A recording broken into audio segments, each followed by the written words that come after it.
How to access CapCut Space on mobile. Hello guys, this is Atticus and welcome back to another tutorial video.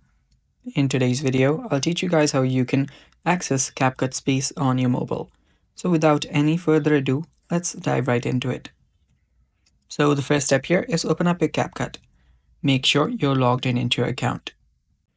After you open up your CapCut, head over to the edit section on the bottom left. Then, right besides project, you will see a small icon called Space.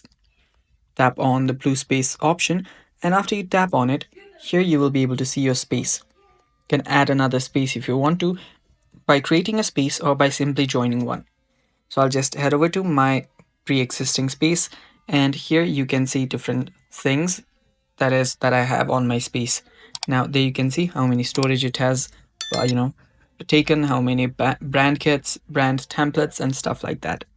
I can tap on the plus icon to upload my videos here as well.